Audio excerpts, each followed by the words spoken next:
सलाम and welcome to the show Sana एक पाकिस्तानी। आज का एपिसोड है वुमेन स्पेशल। जी हाँ, इसलिए वुमेन स्पेशल क्योंकि यहाँ पर एक बहुत बड़ी तादाद पाकिस्तानी ख़वातीन की ऐसी है जो कि या तो यहाँ पर स्टूडेंट के तौर पर रह रही है या फिर मुख्तलिफ शोबों के अंदर काम कर रही है। आज के एपिसोड में सबसे पहले आपकी मुलाकात करवाऊँगी एक ऐसी पाकिस्तानी कॉमेडियन से जो कि स्टैंड अप कॉमेडी के हवाले से लॉस एंजलिस में खासी जानी पहचानी जाती हैं। तो आइए मिलते हैं मोना शेख से। यहाँ हमें कुछ पाकिस्तानी नजर आए हैं और वो ऐसे हैं जिनको देखते ही चेहरे भी मुस्कुराहट आ जाती है, क्योंकि उनके बारे में ये कहा जाता है कि वो लोगों को हंसाने का फन बहुत ही खूबी से जानते हैं। मोना शेख मेरे साथ मौजूद है, बहुत ही ज़बरदस्ती शख्सियत है और बात करती हैं तो हंसाती बहुत है। हंसाती नहीं हूँ कभी कभार, ज़्यादा कितने दुनिया में कितने सारे लोग हैं जो रुलाते हैं, तो मैंने कहा चलो मैं लोगों को हंसाती हूँ। अच्छा, इनके बारे में ये कहा जाता है कि ये बहुत ही अच्छी कॉमेडियन और ख़ासतौर पर पाकिस्तान से रिप्रेजेंट करती हैं यहाँ पर, और जितनी भी परफॉर्मेंस इन्होंने दी है वो ना सिर्फ ये कि लोगों को पसंद बहुत आती हैं, बल्कि पाकिस्तान के हवाले से ये कहती हैं कि मैं वाहिद आइडेंटिटी हूँ पाकिस्तान की जो कि कॉमेडी के शोबे में यहाँ पर नाम कमा रही है। क्या ख्याल है? ख्याल अच्छे हैं। आई थिंक दुनिया में खाली 2 पाकिस्तानी स्टैंड अप कॉमेडी, एक यूके में और एक मैं यहाँ पर हूँ, तो या आई गेस। तो ख्याल कैसे आए मोना के इस प्रोफेशन में आए और पाकिस्तानी होने की ऐसे कभी डिफ़िकल्टी पेश नहीं आई? जब आप के 4 बड़े भाई हों और जब वो आपकी पिटाई करते हों और आप सबसे छोटी बहन और इकलौती बहन हो, तो आपको डिफेंस करने के लिए, अपने आपको प्रोटेक्ट करने के लिए खाली आपके पास कॉमेडी रह जाती है, तो खाली जोक्स की वजह से ही मैं रह जाती हूँ। अच्छा, चले मुझे ये बताएं कि इतना एक डिफरेंट किस्म की इन्वायरमेंट है यहाँ पर, ख़ास तौर पर लोग जो स्ट्रगल करने के लिए आते हैं कई साल लगा देते हैं, लेकिन आपने कितने अर्से पहले स्ट्रगल शुरू की और उसके बाद आप क्या सोचती हैं कि क्या अचीवमेंट जहाँ जो भी हासिल करना चाहती थी कितना आपने हासिल किया? मैं स्टेज एक्टर थी न्यूयॉर्क में, that's how I started off, and then stage से मैं गई हूँ, फिर तकरीबन मुझे 3 साल हो गए हैं स्टैंड अप कॉमेडी, क्योंकि I was always a writer, तो मैंने बोला ओके चलो सही, I want to try my hand at stand up comedy, so that's how I, तो अब तक मैं खाली यहाँ पे 1.5 ईयर से हूँ और माशाल्लाह already I am doing extremely well, और ऑलरेडी मुझे LA वीकली में कवरेज मिल चुकी है। अभी मैंने बहुत बड़ा एक आर्टिकल लिखा है एक वेबसाइट के लिए, glittersnipe.com के लिए, क्योंकि इस वक्त जो भी मुसलमान कंट्रीज़ में जितने भी आप देख रही हैं, जितनी भी chaos whatever is going on, तो उसके बारे में मैंने बहुत बड़ा फनी आर्टिकल लिखा है, and that's been received very well, and on top of that ma'am actually अभी मैं देख रही हूँ एक बहुत बड़ा ग्रुप है यहाँ पे, उनका नाम है मुस्लिम्स फॉर प्रोग्रेसिव वैल्यूज़, तो उन्होंने मुझे हायर किया अपना ट्रेलर लिखने के लिए, क्योंकि वो जो हैं वाशिंगटन DC में जाके हमें रिप्रेजेंट कर रहे हैं। I mean it's a huge deal, और वहाँ पे काफ़ी US ऑफिशियल्स हैं जो इस ट्रेलर को देखेंगे, so I am kind of nervous क्योंकि मैं सारी चीज़ लिख रही हूँ। लेकिन इतना बोल्ड स्टेप लेने का कैसे सोचा आपने? I think I have always been bold. I don't think मैंने कभी कॉन्शियसली नहीं सोचा कि oh wow now this is such a bold thing. I think just like I said, like अगर आप भाइयों के साथ बड़े हो तो आपका एटीट्यूड भी थोड़ा भाइयों जैसा हो जाता है। भाई लोग जैसे हो जाते हैं ना, मोना बिल्कुल वैसी हैं। अच्छा मोना, आपसे वैसे जब मिलो तो आप इतनी संजीदा, इतनी मैच्योर आपकी बातें होती हैं, लगता ही नहीं है कि आप कॉमेडी से रिलेटेड कुछ कर सकती हैं। बिल्कुल ऑपोजिट, आपके अंदर एक वक्त में 2 शख्सियत कैसे आपने रखी हुई है? मैं दुखी लगती हूँ आपको बहुत? देखिए अब आप रोना मत शुरू कर दीजिएगा। मैं आपका दिल तोड़ दूंगी जब तक ये हमारे इंटरव्यू खत्म होगा, आपका दिल टूट चुका होगा, बहुत छोटे पीसेस हो चुके होंगे उसके। नहीं, I think a lot of people, लोगों को पता नहीं होता है कि स्टैंड अप कॉमेडी जो होते हैं या कॉमेडियंस जो होते हैं उनकी 2 साइड्स होती हैं। I think comedians are actually very serious people, मगर it just because वो इतनी serious बातें इतनी deep way में लेके जाते हैं, I think that's why it just comes up comedic, I think. अच्छा, कभी ऐसा हुआ कि पाकिस्तान जाने का मौका मिला और कितने सालों से पाकिस्तान गई नहीं, और यहाँ पर जब लोग मिलते हैं तो जो खासतौर पर पाकिस्तान से ताल्लुक़ रखते हैं, क्या वो अप्रिशिएट करते हैं कि आप अकेली और लड़की होने की ऐसे से भी इस तरह स्टैंड आउट करेंगे इस फील्ड में? Yeah, most of the time, I mean, सबसे ज़्यादा मुझे I guess खाली पाकिस्तानी नहीं, I think मुझे मुसलमान world, like all over the world, मेरे fans are all over. I have fans in Morocco, I have friends in India, I have friends in Pakistan, I have friends all over. तो नहीं, I don't think कि ऐसी कोई बात है कि खाली पाकिस्तान there's खाली Pakistani fans, I have like fans all over, so. Well, clearly I have friends sitting on that side, right? You guys can tell. It's rigged. How you guys doing tonight? You guys having fun? Yeah? Cool. So I recently moved here from Brooklyn, New York, and yeah, Brooklyn, woo! And last year my mom was visiting me from Toronto, and like a good Muslim Pakistani girl, I hosted her. Yeah. She came and stayed with me for 6 months. Yeah. अच्छा, अब पाकिस्तानी जो लड़कियां हैं, अगर वो मैं चाहूँगी हमारे साथ स्ट्रीट भी हम आपको दिखा सकें और लोगों को भी साथ में दिखा सकें, आपने तो खैर देखी हुई है, पाकिस्तानी लड़के लड़कियां जो हॉलीवुड में आना चाहते हैं, यहाँ पर भी रहते हो, आप उनको क्या कहना चाहेंगी, किस तरह से आ सकते हैं? क्योंकि यहाँ टैलेंट इतना है कि कंपटीशन बहुत ज़्यादा है। टिकट पकड़ के आ जाएं। रोक टोक है नहीं, कोई यहाँ पे बॉर्डर पे बैठा नहीं है आपको रोकने के लिए। यू नो आई मीन मेरे लिए कोई ऐसा नहीं था, राइट? क्योंकि जब मैं इस प्रोफेशन में एंटर हुई थी, मेरे लिए कोई गाइड नहीं थी, राइट? आई मीन मैंने एंटर किया just like everybody else. I mean you come in, आप अगर आपको एजेंट ढूंढना है, आप अगर आपको एक्टिंग परस्यू करनी है, आप अच्छे एक्टिंग स्कूल जाओ, राइट? या प्राइवेट एक्टिंग कोच ढूंढो। Like comedy is a very different world. Comedy के लिए मैं कभी कॉमेडी स्कूल नहीं गई हूँ, राइट? दिस इज समथिंग कि मेरे नेचुरली आई जस्ट ऑलवेज दिल से होती है। हाँ, दिल से, हमेशा से। मैं जब छोटी सी थी आई ऑलवेज हैड दैट, सो मैंने कभी उसको अप्रिशिएट नहीं किया। 3 साल लाइक ओनली 3 years ago मैंने बोला यार मैं हमेशा से राइटिंग करती हूँ, why don't I pursue it? मेरी दोस्त थी एक्चुअली, उसने मुझे बोला कि तुम्हें स्टैंड अप करना चाहिए, एंड जब से मैंने स्टैंड अप करना शुरू किया इट्स बीन अमेजिंग। सो या, तो उससे फीडबैक मिलता है, कभी कभी नेगेटिव फीडबैक भी मिलता होगा? मुझे अब तक खाली 3 नेगेटिव फीडबैक मिले हैं। I would say I have about a 99% approval rate. अच्छा, वो जो आपके फेवर में बोलते हैं वो क्या कहते हैं कि आप सही क्यों करते हैं? क्योंकि मैं वो कह रही हूँ जो लोगों के दिल में है, राइट? मैं यू नो मेरा ऑब्जेक्टिव ये नहीं कि मैं किसी का दिल दुखाऊं। मेरा ऑब्जेक्टिव ये है कि आप अपने आप को इम्प्रूव नहीं कर सकते जब तक आप अपना मजाक नहीं उड़ा सकते। It's literally that simple. And इससे मज़हब का कोई वास्ता नहीं है, इससे नेशनलिटी का कोई वास्ता नहीं है, इससे इंसानियत का वास्ता है। और माय ऑब्जेक्टिव इज़ कि मुसलमान जो हैं दुनिया में, हमारी रेपुटेशन इतनी ख़राब है कि लोग हमें देख के, हमारे बारे में सोच के लाइक नेगेटिव थॉट्स होती हैं। एंड माय ऑब्जेक्टिव इज़ कि हम सब ऐसे नहीं हैं, राइट? अगर less than 1%, right? Less than 1% of all the Muslim world represents us. I mean, that's crazy. That's crazy. यहाँ पे मैं कितने मुसलमान लोगों से मिलती हूँ, they're wonderful. और इतना मुझे दुख होता है देख के, and it really hurt me. Where I was like, why यार हमारी फजूल में हमारी बेइज्जती हुई है, कोई और जाके गलत हरकत करे और हम उसके लिए पे करें, why? तो मैंने बोला भाई मैं तो ना बम फाड़ सकती हूँ ना बंदूक चला सकती हूँ, but I can make a joke. So that's the way I fight.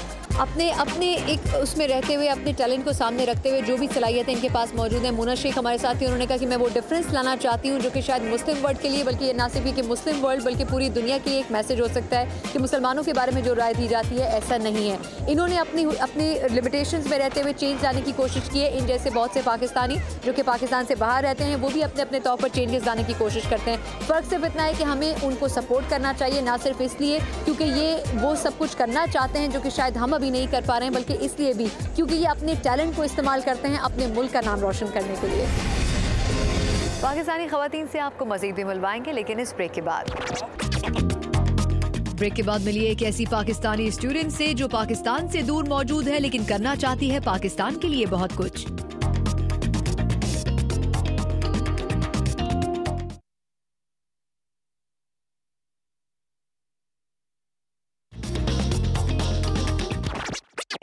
New York America के चंद बड़े तरीन शहरों में से एक है।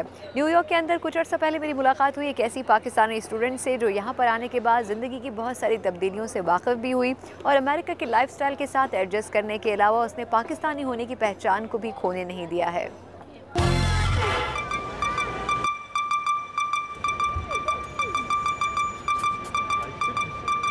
न्यूयॉर्क में बहुत सारी चीज़ों के साथ साथ बहुत सारे पाकिस्तानी भी मुझे मिल रहे हैं और उनमें से कुछ ऐसे लोग भी हैं जो कि यंग भी हैं और अपने मुल्क के लिए भी कुछ करना चाहते हैं और यहाँ रह के अपने आप को मजबूत भी करना चाहते हैं। ऐसी एक स्टूडेंट मेरे साथ मौजूद है जिसका नाम है बिस्मा। बिस्मा, कैसी हो? मैं ठीक। आप?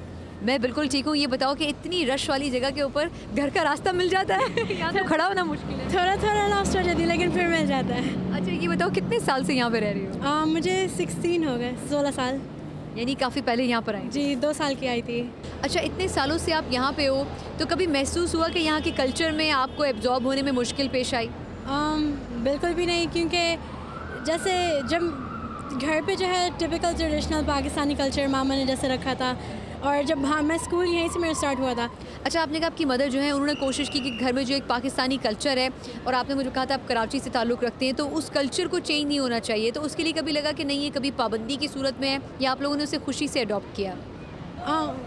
पाबंदी तो लगी थी क्योंकि जैसे हम मेरे बाकी सारे फ्रेंड्स जो थे तो वो तो आराम से बाहर जैसे जा रहे या फिर जो भी वो लोग कर रहे, तो मुझे हमेशा लगता था जैसे थोड़ा सा जैसे हमेशा मामा से बहुत वो रहती थी, लेकिन जैसे जैसे बड़े होते रहे तो फिर समझ आती रही कि मतलब हमारी भलाई के लिए फिर लाइक हमारे बेनिफिट के लिए कहती हैं, तो फिर अब आदत सी हो गई है। अच्छा, बिस्मा के बारे में एक अच्छी बात बताऊंगी कि ये इतनी ऑनेस्ट थी कि इसने मुझे शूट से पहले ही ये कहा कि मेरी मदर ने मुझे शुरू में मना किया था कि नहीं टीवी के ऊपर नहीं आना, लेकिन फिर मैंने उनको कन्विंस किया और वो मान भी गई। तो इनकी अम्मी का मैं शुक्रिया अदा करना चाहूँगी कि आपने हमें बात करने का मौका दिया।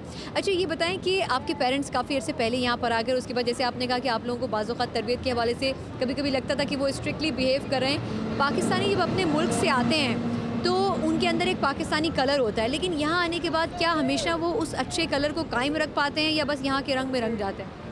बहुत से बार लोग जो हैं यहाँ के जैसे रंग में, जैसे आपके रंग जाते हैं कलर में, क्योंकि वो लोग सोचते हैं कि यहाँ के बस इन्हीं की तरह हो जाना है, अपना कल्चर बिल्कुल भूल जाना है, अपनी लैंग्वेज, अपना ट्रेडिशंस, अपने वैल्यूज़ वगैरह, और बहुत जैसे अमेरिकनाइज हो जाते हैं, लेकिन इस तरह नहीं होने चाहिए।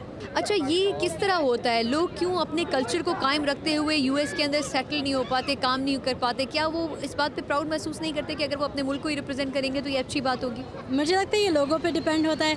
जैसे मैं बहुत प्राउड हूँ जैसे पाकिस्तानी और मुस्लिम होने पे, तो जैसे I am like everybody nose कि मैं कौन हूँ, पाकिस्तानी मुस्लिम। आई मेक श्योर कि सबको मेरे जो फ्रेंड्स होते हैं, जिनको भी मैं मिलती हूँ, हमेशा अपने कल्चर के बारे में बोलती रहती हूँ। तो आई गेस ये इंडिविजुअल पे डिपेंड होता है। अगर वो अपने आप को खुद एक्सेप्ट नहीं करता कि वो जो है, अपनी पहचान को खुद आइडेंटिफाई नहीं करता, तो फिर उसको तो वही जैसे होगा अपने आप को छुपाने का, या फिर सोचेगा कि नहीं बताऊं किसी को और इनके तरह होने की कोशिश कर। चलो, बहुत बहुत शुक्रिया। बिस्मा से मिलकर मुझे इसलिए खुशी हुई है कि ये 16-17 साल से पाकिस्तान से दूर है, अपने मुल्क से दूर है, लेकिन फिर भी इसके हर काम और इसकी हर बात के अंदर पाकिस्तानियत की झलक नज़र आती है। लेकिन इसका ये कहना है कि इसके कुछ दोस्त ऐसे भी हैं जो कि यहाँ पैदा हुए हैं, इसलिए वो ये भूल जाते हैं कि उनका जो असल, उनके अंदर का जो एसेंस है वो पाकिस्तान से ताल्लुक़ रखता है। आप दुनिया में कहीं पर भी चले जाएँ, लेकिन आप अपने खून, अपनी तरबियत और अपनी असल नस्ल को नहीं भूल सकते, क्योंकि हमारी जो असल पहचान है वो ये है कि हम पाकिस्तानी हैं।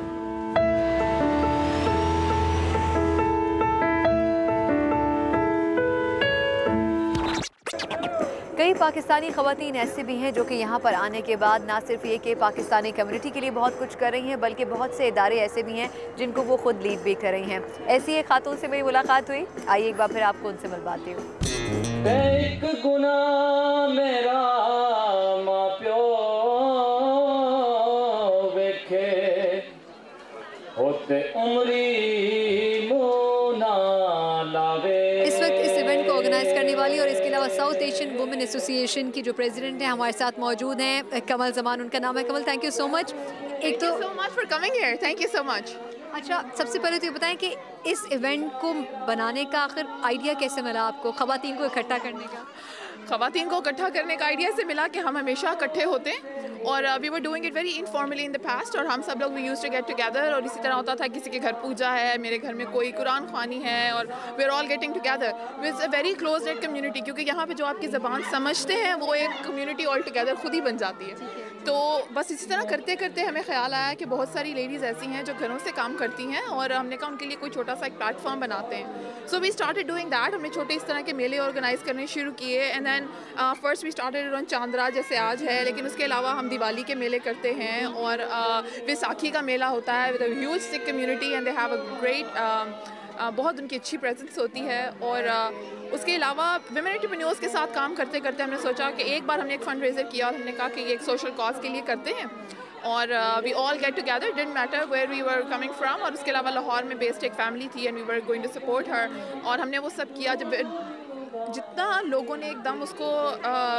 हेल्प की हमारी और एकदम हमारे साथ आए, हमने कहा क्यों नहीं हम किसी और के साथ भी पता करते हैं। तो then you know one thing just led to another, और करते करते हमने इसको ऑर्गेनाइज़ कर लिया। और अब उसके बाद हम यूँ ही करते हैं, कोई कॉज ढूंढते हैं, डजंट मैटर वो पाकिस्तान से हो, इंडिया से हो, बांग्लादेश से हो, नेपाल से हो, और उस पर हम एक फंड रेजर कर देते हैं क्विक सा, and we raise enough funds माशाल्लाह to help that particular family. यहाँ पे भी आप देखिए बहुत सारी वेरिड वैरायटी है यहाँ पे। यही मैं आपसे थोड़ा सा यही मैं आपसे पूछना चाहती कि एक तो सावा के प्लेटफॉर्म से आप लोग अभी तक क्या कुछ कर चुके हैं, कितने अरसे से ये ऑर्गेनाइजेशन मौजूद है, और यहाँ इस वक्त इस पूरे इवेंट में किस किस कंट्री की जो ख़वातीन है वो आई हुई हैं अपने स्टॉल्स के साथ? हम पिछले 5 साल से ऑन एंड ऑफ ये सब कुछ कर रहे हैं, लेकिन अब इस साल ज़रा हम कुछ ज़्यादा ऑर्गेनाइज हैं। We have about 13 to 14 things on our calendar this year. इस वक्त right now we have Nepali ladies, we have Bangladeshi ladies, we have a few Americans thrown in there. Pakistani और Indian तो खैर हम हर जगह साथ ही होते हैं. We're actually at that point where अगर आप मुझसे पूछेंगे इसमें से कौन सी पाकिस्तानी और कौन सी Indian, I would have to refer back to their names because we have been working together for so long, माशाल्लाह. So बहुत अच्छी सारी वैरायटी है और मैंने बताया ना वो फ़र्क नहीं रहा कि कौन है. जैसे when I was recently talking about Malala also, और मलाला के केस में ये हुआ कि जितना दुख मुझे था क्योंकि मेरी अपनी एक 4 माह की बेटी है, उतना ही दुख हमारे यहाँ इंडियन ख़वातीन को भी था और क्रिश्चियंस को भी था।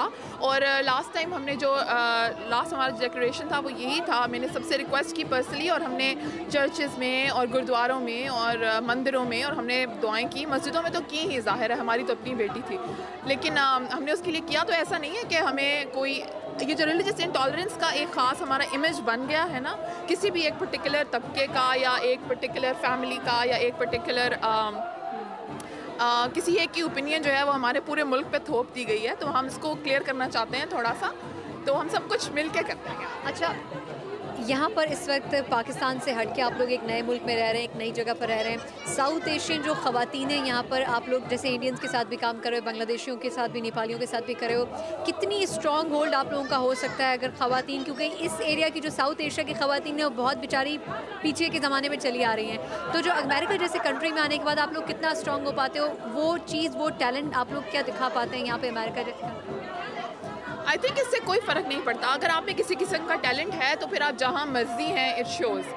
अब अगर हमें कल्चर का शौक़ है और हम अपना म्यूज़िक सुनना चाहते हैं तो वो हम वहाँ भी सुनते थे और वो हम यहाँ भी सुनते हैं, और यहाँ पे मैंने आपको बताया ना वो फ़र्क रहा नहीं। साउथ एशियंस कहीं पर भी हो वो स्ट्रॉन्ग होल्ड। एब्सोल्युटली एब्सोल्युटली, आप देखें हम एक कॉल करते हैं और इतने सारे लोग इकट्ठे हो जाते हैं, हालांकि आप इमेजिन कर सकती हैं वेदर कितना सिवियर हो जाता है और बहुत सारे हैंडीकैप्स हैं, जगह बहुत दूर हैं, women drive from all over। अभी देखें हमारा मेरीलैंड बेस्ड इवेंट है, I don't know if this would be shown here also, but लेकिन आप देखें वर्जीनिया से, इवन न्यूयॉर्क से, न्यू जर्सी से, कहाँ से हमारे वेंडर्स भी आए हैं और लोग अटेंड करने भी आए हैं।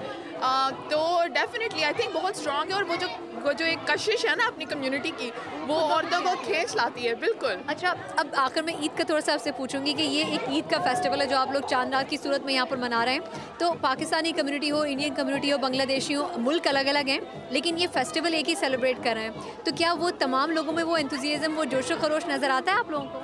Absolutely absolutely. हमारे यहाँ पे मैंने आपको बताया, अगर आप जाएंगे राउंड द रूम आप मेहंदियाँ लगती देखेंगी, आप नहीं बता सकती कि इसमें कौन पाकिस्तानी है, कुछ this could be one Indian lady sitting with a Pakistani outfit on and she is getting mehndi down from a Bangladeshi lady. So मैंने बताया हम इनकी दिवाली में उसी तरह शरीक होते हैं, तो वो भी हमें उसी प्यार से हमारी ईद में शरीक होते हैं, और हमारी इवन मॉस्क वगैरह में ये लोग आते हैं या कुछ और हमारे साथ अगर आके वो बैठते हैं हमारी प्रेयर्स में, दे शो अल्टीमेट रिस्पेक्ट। कभी आज तक नहीं हुआ कि कोई हमें इस तरह का कोई इवेंट सुनाई दिया गया। इसी तरह हम जाते हैं, ठीक है उनकी पूजा होती है, पीछे बैठ के सुनते हैं, उसके बाद हम खाना खाते हैं, आ जाते हैं, they pretty much do the same, लेकिन ये है कि किसी किस्म की नेगेटिविटी बिल्कुल नहीं। ठीक है, thank you so much, thank you. एक ब्रेक के बाद आपको मिलवाएंगे ऐसी पाकिस्तानी लड़कियों से जो चाहे मुल्क में हो या मुल्क से बाहर अपनी पहचान को मजबूत और सोच को बुलंद रखे हुए हैं।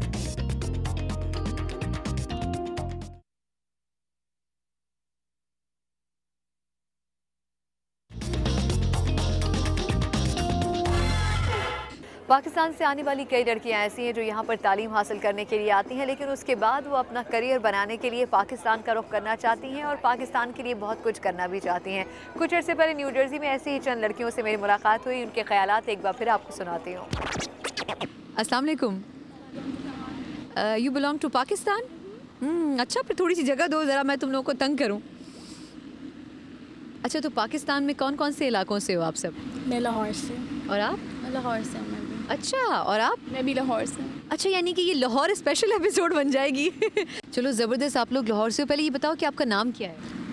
मेरा नाम सुंबल है। और आपका? अफीफ़ा। और ये जो मेरे इस तरफ बैठी हैं? सुसन। सुसन, सबसे पहले आप ये बताएं कि लाहौर तो ज़िंदगी से भरपूर शहर है, उसको मिस करते हैं आप लोग यहाँ पे? हम बहुत मिस करते हैं लाहौर को, लाइक जब से यहाँ आए हैं तब से वहाँ पे फ़ोन कॉल्स फ्रेंड्स के साथ और सब कुछ काफ़ी मिस करते हैं, स्पेशली खाने और सब कुछ। यहाँ पे वैसा कुछ नहीं मिलता पाकिस्तान जैसा। अच्छा, आप यही बात आपसे भी पूछूंगी। जी बिल्कुल, मैं भी बहुत मिस करती हूँ क्योंकि लाइफ का काफ़ी ज़्यादा अरसा मैंने वहाँ पर गुजारा है, तो जब मैं ब्रॉटअप वहाँ पर हुई हूँ, माइंड सेट काफ़ी हद तक वहाँ पर था, फ्रेंड्स एंड ऑल, फैमिली भी अभी भी वहाँ पर बहुत है, तो इधर आके थोड़ा पहले तो एडजस्ट करने में काफ़ी मुश्किल हुई थी, बट अब आहिस्ता आहिस्ता हो रहे हैं adjust, but still I miss Lahore, काफ़ी याद आता है।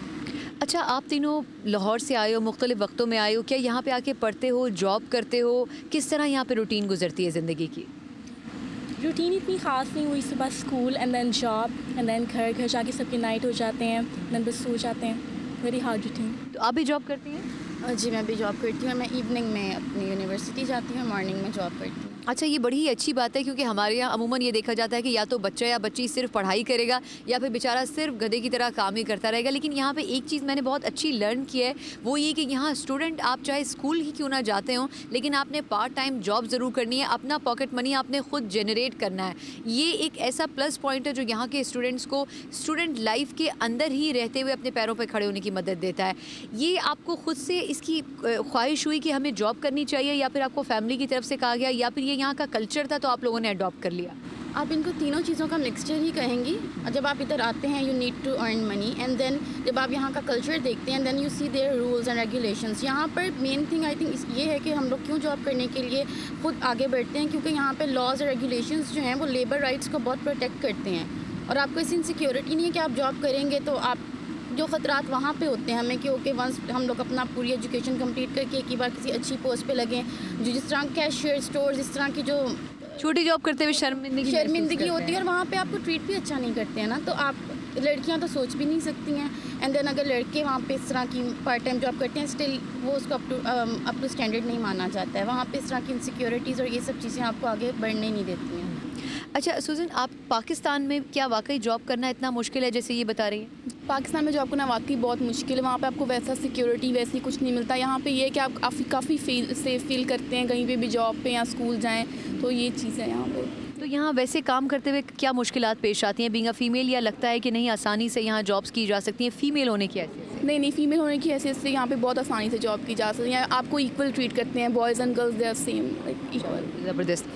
अच्छा अफीफ़ा, ये बताओ कि पाकिस्तान से आने के बाद यहाँ पर जो एक सोच में तब्दीली आती है, मैं बहुत लोगों से मिल रही हूँ, उनसे पूछती हूँ कि जो सोच में तब्दीली आती है इसकी वजह क्या है? अमेरिका जब हम आ रहे होते हैं तो हमारे जहन में एक पाकिस्तानी सोच होती है कि हमने बस ये करना है और ये नहीं करना है, लेकिन जैसे ही यहाँ आते हैं तो हम हर काम करने की कोशिश करते हैं, हम देखते हैं कि कोई दूसरा कर रहा है तो हम भी कर सकते हैं। ये सोच पाकिस्तान के अंदर रहते हुए यूथ में डेवलप क्यों नहीं हो पाती? Well may be environmental change हो सकता है, कि आप देखते हो आपके इर्द गिर्द जितनी आपकी फिर बनती है, सोसाइटी बनती है, आप जिसमें रहते हो, आप उनको देखते हो वो क्या कर रहे हैं, देन आपकी भी चेंज डेवलप होना शुरू हो जाती है।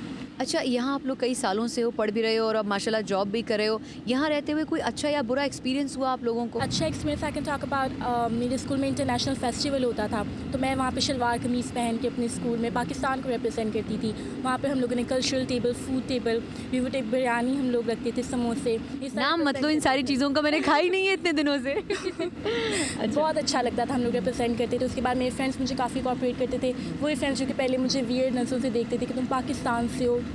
अच्छा, ये इसकी ज़रा तफसील बताओ कि क्यों पहले ऐसा क्यों होता था और बाद में कैसे ठीक हुए? पहले लाइक फिर जिस तरह मैं अपना इंट्रोडक्शन देती हूँ, मैं पाकिस्तान से थी, वो बहुत ही स्टूपिड क्वेश्चंस करते थे, इस तरह पूछते थे कि वहाँ पे इज़ इट फन, वहाँ पे तुम लोग इस तरह फिरते हो, बाहर नहीं फिर सकते, बहुत ही जिस तरह बिल्कुल भी वहाँ पे जिस तरह इस तरह है नहीं, अगर देखा जाए यहाँ से ज़्यादा वहाँ पर जिस तरह बन चुकी है काफ़ी। और बच्चियों को तो वैसे भी बहुत प्यार से रखा जाता है, बहुत प्यार से रखा जाता है। जिस तरह मुझे सारे कहते हो तुम 18 ईयर्स की हो, जॉब करी हो, वहाँ पर तुमसे जूती भी ना उठवाएं, स्टफ लाइक दैट। और यहाँ पर बहुत इंडिपेंडेंस है, वो अच्छा है। लेकिन उसके बाद जब when they get to know me कि मैं किस तरह की हूँ, and then they like me, वो पाकिस्तान के फिर आप पूरा आप रिप्रेजेंट करते हो पाकिस्तान को, नहीं थिंक वो नहीं पाकिस्तानी अच्छे होते हैं, have a friend Pakistani, things like that. यानी इसका मतलब ये है कि पाकिस्तानी यहाँ पर जो रह रहे हैं उसने वाकई अपने लिमिट में रहते हुए, अपने सर्कल में रहते हुए पाकिस्तान का केस लड़ा है, डिफेंड किया है। चाहे ये 18 साल की बच्ची ही क्यों ना हो, ये लोग कोशिश करते हैं कि पाकिस्तान के हवाले से अगर कहीं भी दुनिया भर में कोई गलत इमेज है तो ये उसे सही करने की कोशिश करते हैं, और हमें इस बात पर वाकई फ़ख्र महसूस करना चाहिए। आज के इस एपिसोड में मैंने आपकी मुलाकात करवाई उन बहुत सारी पाकिस्तानी ख़वातीन से, पाकिस्तानी लड़कियों से, जो कि यहाँ पर ना सिर्फ ये कि पढ़ने के लिए आई हैं, बल्कि बहुत सारी ऐसी ख़वातीन हैं जो कि पाकिस्तानी कम्युनिटी के लिए बहुत से इदारों को चला भी रही हैं, या फिर मुख्तलिफ शोबों में काम करके ना सिर्फ ये कि अपना बल्कि पाकिस्तान का नाम भी बना रही हैं। अगले शो में एक नए टॉपिक के साथ आपसे फिर मुलाकात होगी, तब तक के लिए सना एक पाकिस्तानी को इजाज़त दीजिए। अल्लाह हाफ़िज़।